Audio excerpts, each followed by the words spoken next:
Hey everyone, good morning. Welcome to our Sunday Morning Explainer. Today is June 21, 2026, and we are kicking off the day with a really high-energy briefing on the most critical tech horizons shaping our world right now. I absolutely love taking complex, rapid-fire news and breaking it all down so we can really see the bigger picture. Today, we are diving into 6 massive stories across crypto, space exploration, and cybersecurity that will directly impact your personal and professional strategies. I mean, from a historic exodus in the Bitcoin market to a literal rescue mission happening up in orbit, we have got a lot of fascinating ground to cover. Okay, so here's our roadmap for today. We're going to start with turbulence in the crypto market, followed by the big gamble on Bitcoin. Then, a rescue mission in space, a red alert in cybersecurity, and finally, hackers in your earbuds. All right, kicking things off with Section 1, Turbulence in the Crypto Market, specifically looking at institutional flight. So over the last 30 days, we've seen this absolutely massive, undeniable shift in institutional confidence hitting the Bitcoin ETF market.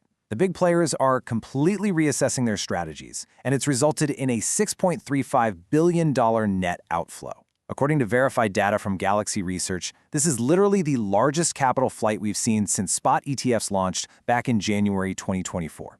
And it hasn't happened in a vacuum either. This massive exit coincides exactly with a 17% drop in Bitcoin's price over the exact same period. Institutional portfolio managers are looking at Bitcoin sliding from its March high of $85,000 down to below $65,000, and they are just having a really hard time justifying keeping such a volatile asset on their books right now. To really see this, let's track the timeline. Back in October 2025, cumulative flows actually peaked at $63 billion. But because of this recent sell-off, which was driven really heavily by pension funds and hedge funds desperately needing to reduce risk, that cumulative total has plummeted to $53.4 billion. The bleeding was definitely the most severe between May 15th and June 3rd. That was a brutal 13-day streak where $4.4 billion practically evaporated from these funds. But notice that very last time frame. Between June 4th and 5th, the streak broke with a tiny $3 million inflow. So, the selling pressure might actually be exhausting itself, kind of hinting that we could be nearing a price floor.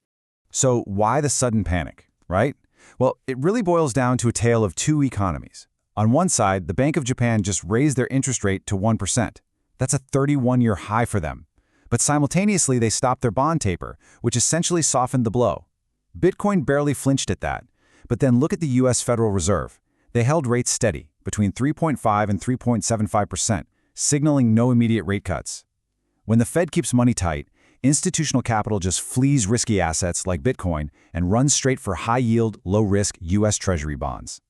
Whether you actively hold crypto or maybe just a standard retirement portfolio, this matters to you. It proves that U.S. liquidity, the mighty dollar, truly dictates the heartbeat and attractiveness of global markets, not Tokyo. Which brings us right to Section 2, the big gamble on Bitcoin and strategies accumulation. While all those institutions are sprinting for the exits, Michael Saylor and his company's strategy, they're doing the exact opposite. Talk about diamond hands, right? They just spent another $100 million between June 8th and 14th, scooping up 1,587 more Bitcoin at an average price of $63,024. This brings their total holdings to an unbelievable 846,842 Bitcoin. They are the single largest corporate holder in the entire world, just completely defying the current market panic. To put that into perspective, at current prices, that massive holding is worth $56.1 billion. Just think about this for a second.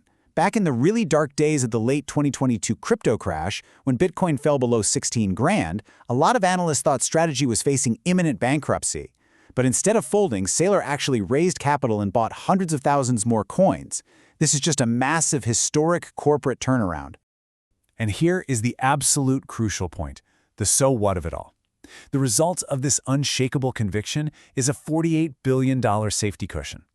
By aggressively holding and buying through those brutal crashes, Saylor built a massive buffer over his company's debt.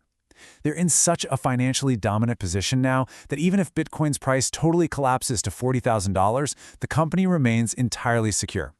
It's honestly an absolute masterclass in the power of a long-term strategy, especially when you contrast it with the short-term panic of the ETF managers we just talked about.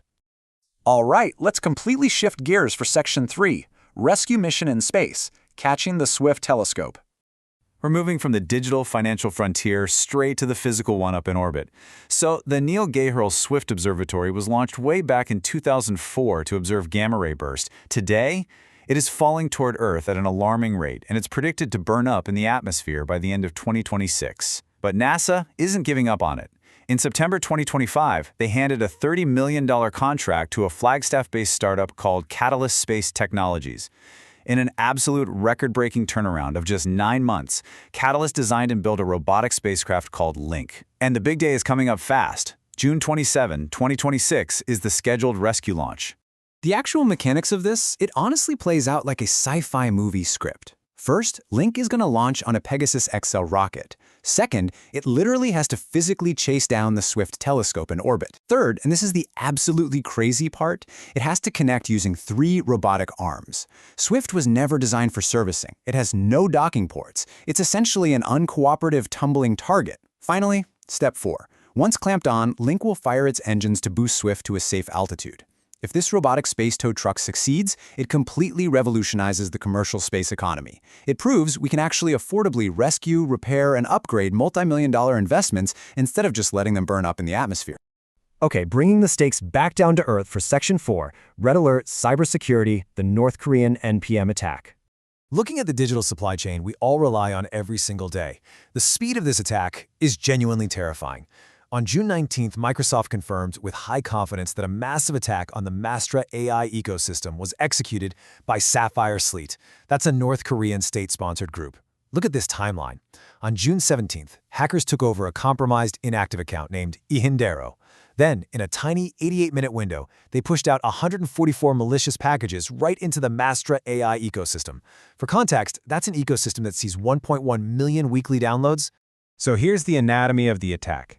How did they actually turn a software ecosystem into a targeted weapon against the finance sector?